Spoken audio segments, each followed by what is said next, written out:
At Pariveda, we often say that doing good only endures when we keep learning how to do better. This season, I've had the privilege of sitting down with leaders who didn't just talk about purpose, they bet their companies on it. From a CEO who took $1 million risk to save her mission, to a tech icon who views code as a social contract. Today, I'm looking back at the moments that defined our first season and what they teach us about the discipline of purpose-driven growth.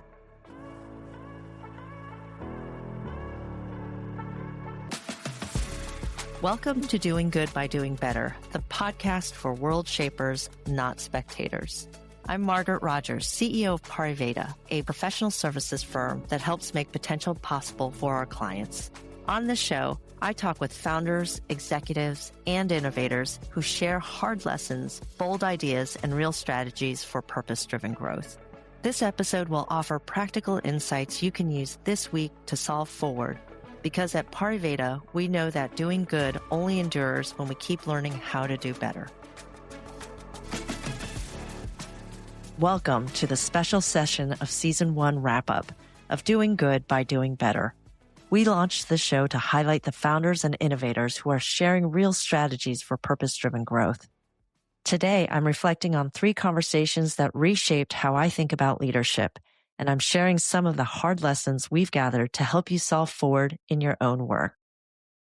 Before we dive into the highlights, I just want to share some gratitude. As a certified B Corp, Pariveda is built on the idea that business can be a force for good, but that only works when there's a community of people willing to do the work. To our listeners who have shared these episodes and reached out with your own aha moments, thank you so much. You are the reason we're exploring these intersections of purpose and profit. One of my favorite episodes was with Susan Kennedy, the CEO of Cadiz.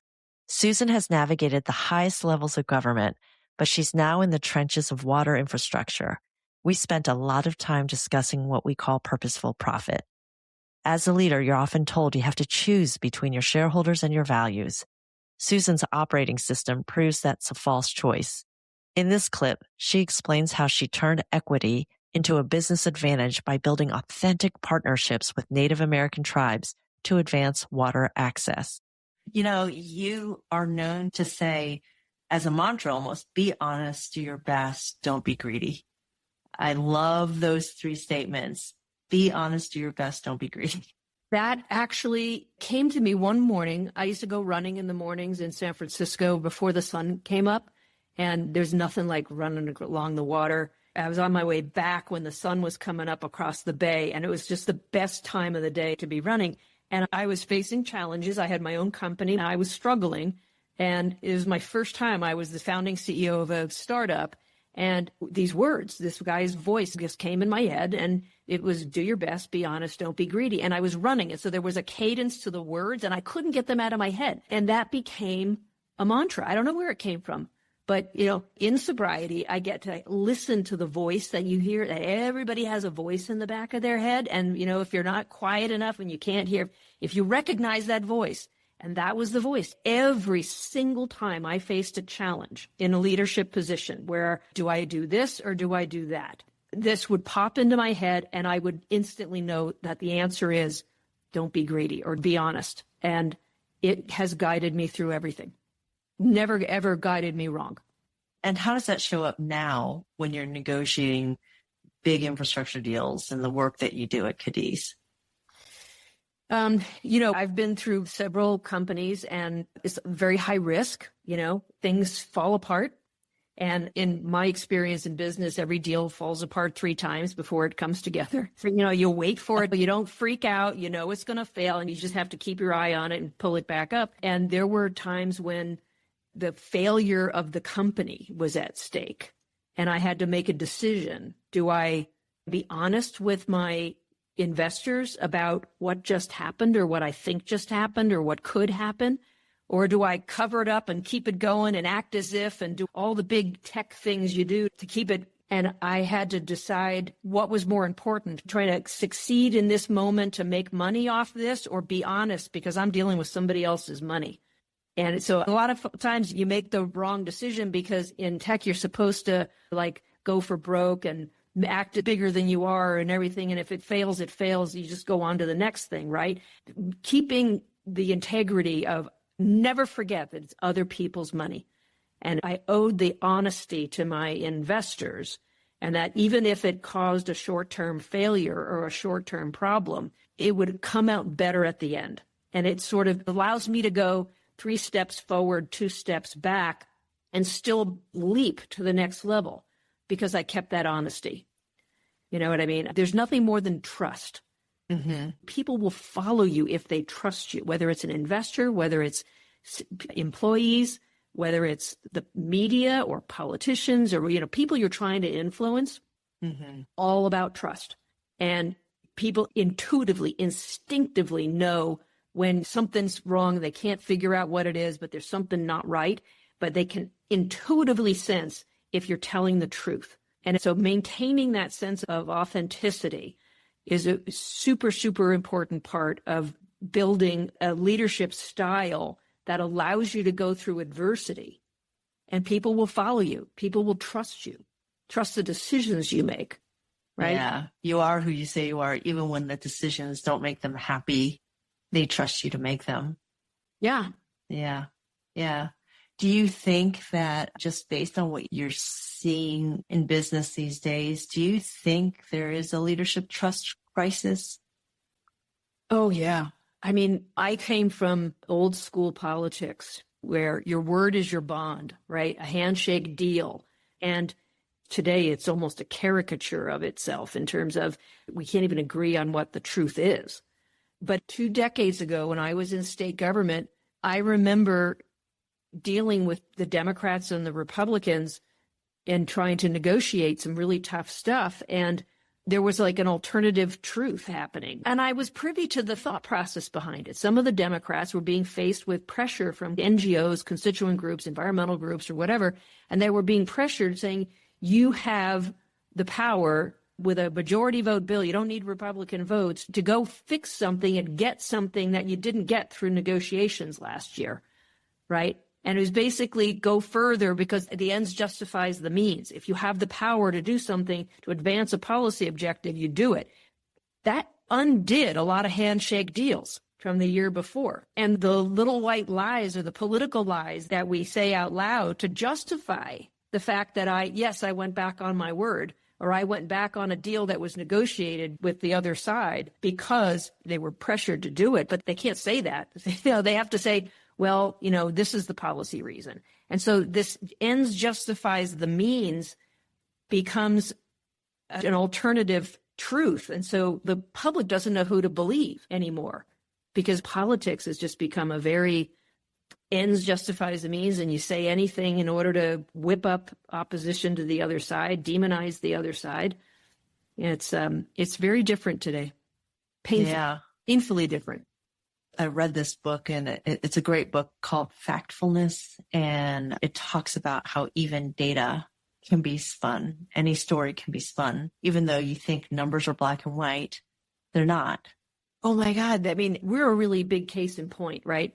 I've spent my career, being honest, don't be greedy, right? And honesty is a really, really important part of who I am because of sobriety, right? I've sat across the table from people today who they don't want a project like ours getting built because they have policy differences. They don't want water supply to fuel housing because they want people to move out of the environmentally sensitive areas and move into dense urban housing. They have a policy disagreement. But in order to stop water supply from fueling housing, they basically make up stories that you're going to kill the environment. You're going to harm the environment. Well, look at the data. No, we're not. I wouldn't do that. I've spent my career working for social justice and the environment. Well, I wouldn't do that. And I'm literally across the table from people who are using an alternative set of facts that have no basis in reality and putting me in the category of, hey, you're a private company. Therefore, nothing you say is truthful. Literally have called me a liar because they have a different set of data points to prove their point. And I just had this experience the other day. It's like, I'm a private sector company, therefore I must be lying. Yeah. And you're only concerned about making money. Only concerned about making money. Yeah. And coming out from that trying to get out from that is really challenging. And I have to sort of give up that I'm not going to convince folks. And that's very disheartening. So I live with the fact that this is the way I'm going to be viewed and do it anyway. Technology is at the heart of our firm, so my conversation with Dr. Rebecca Parsons felt especially close to home. We've all seen how unintended consequences can derail even the best intentions in tech. Rebecca is an icon in the engineering world, and she argues that responsibility isn't a checklist. It's a daily decision-making process. In this segment, she explores how we can design for people rather than just features, and why empathy is actually a technical requirement for durable code. Yeah, I was going to say you're pretty busy and you're doing pretty well, even with that insight. One of the things I loved learning about you is that you went to Uganda on your sabbatical to really deal with water. The idea people need help bringing water closer to the village. And it had unintentional consequences, that particular project. So can you share the story about this project and those unintended consequences and that experience and how you integrated that learning into yourself? I learned about this water project while I was in Uganda. I was actually working with UNICEF to try to help them understand what it takes to scale from a proof of concept to a countrywide rollout. But this particular project, an NGO showed up at a village, and every day the women in the village had to walk a mile to the well to get water and then walk back. And so they thought, we can vastly improve the lives of these women by running a pipe from the well to the center of the village, and then they can just go and get their water. And so they did, and it kept being sabotaged. And so they would fix it, and it would be sabotaged again. And so finally, they decided to send, I believe it was a cultural anthropologist or some person with training like that. And he just talked to the women. And they were the ones that were sabotaging the pipe, because the norms within that village were that the only chance those women had to socialize and interact outside of their home was on the mile walk to the well and the mile walk back. And so these people, being helpful, took away their only opportunity for social interaction. And so that's why they kept sabotaging the pipe, because they wanted to be able to talk to somebody other than the people in their families and all of that. And the thing that I really took away from that is, again, as technologists, our superpower is problem solving. And they saw a problem. These poor women have to walk 2 miles every day. We can fix that. The thing is, we're bringing our value system and our perspective to say, this is the solution to your problem.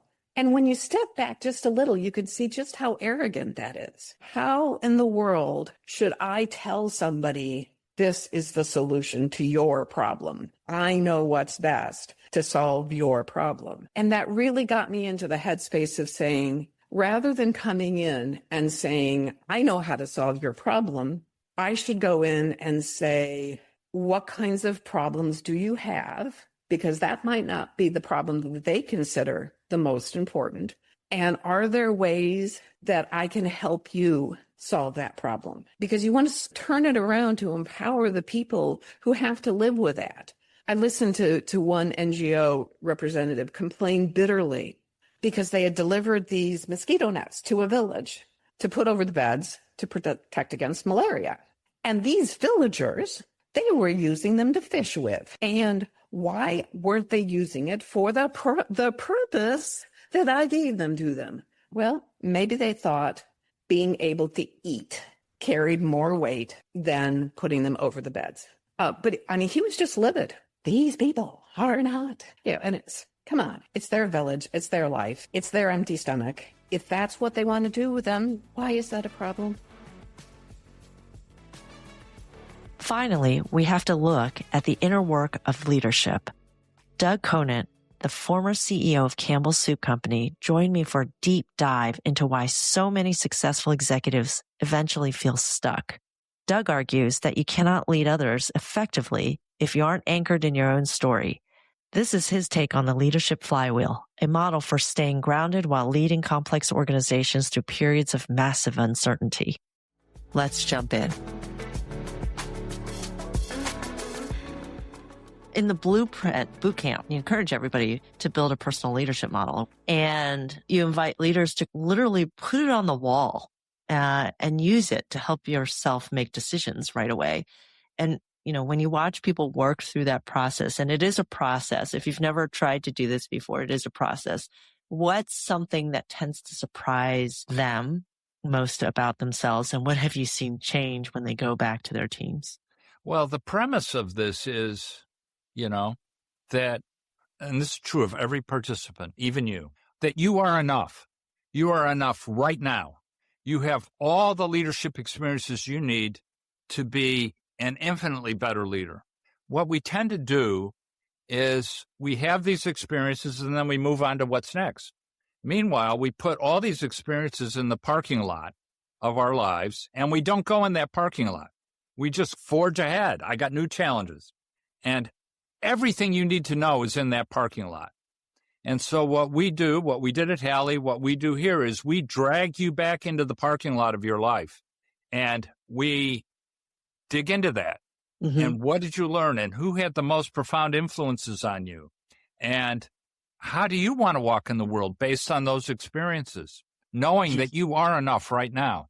And what shocks people is how profound that experience is. In Hallie and also in my boot camp, these people have never spent this much time focusing on themselves. That's very true. It's exhausting.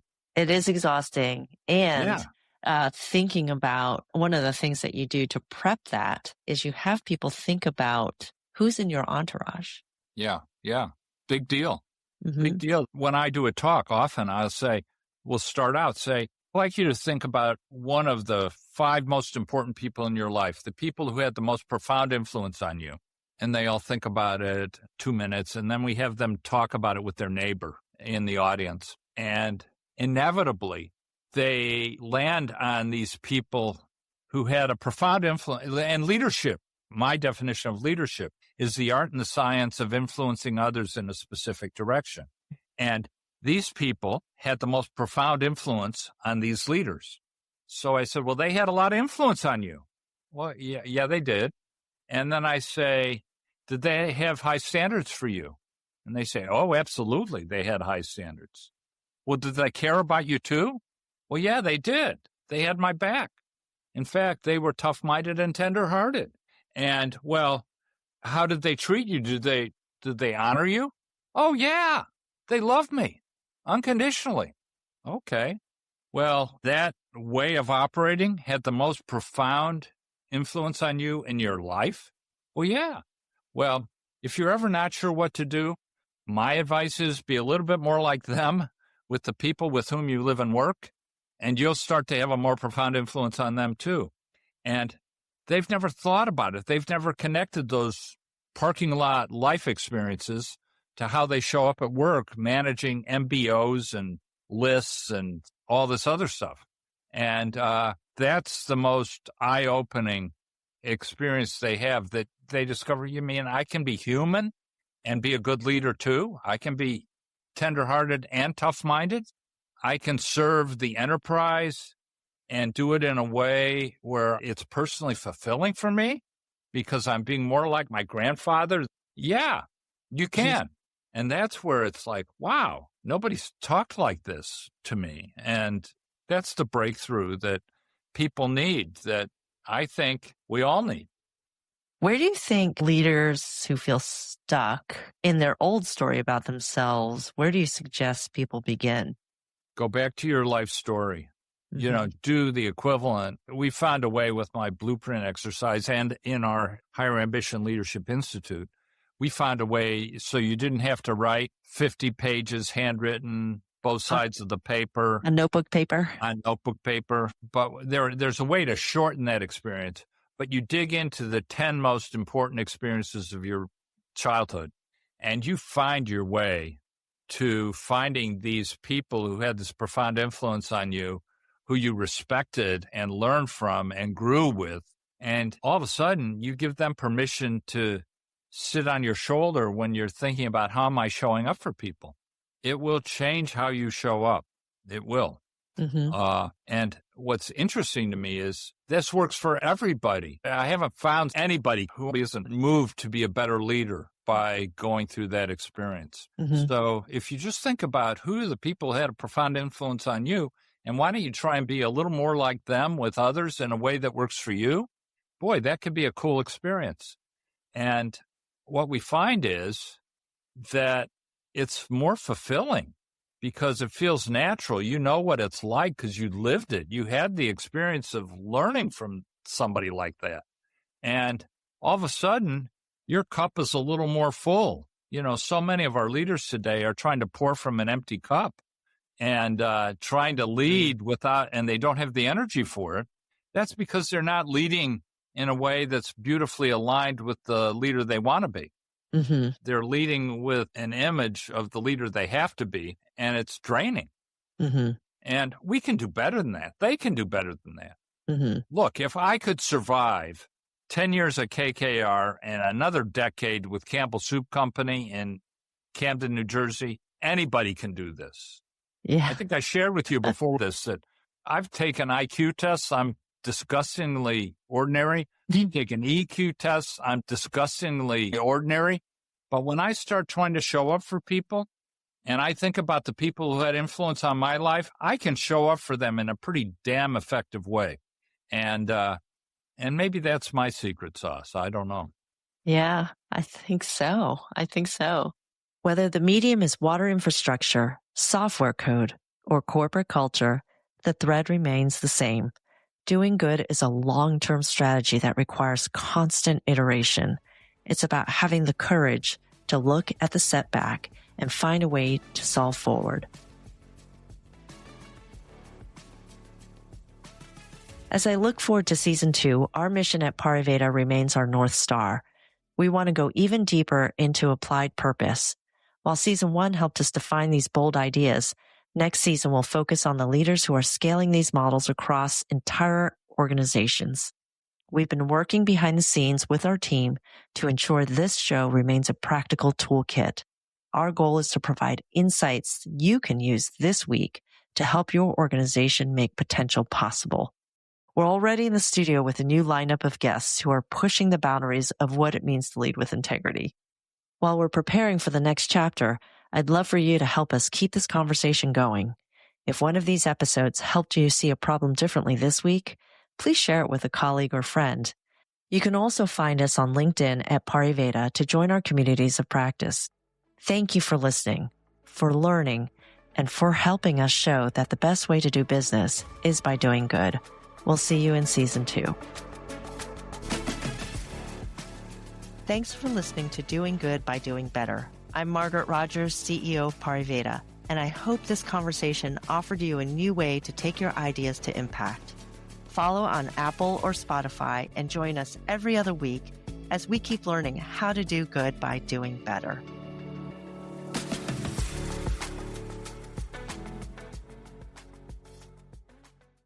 This podcast was edited and produced by Resonate Recordings.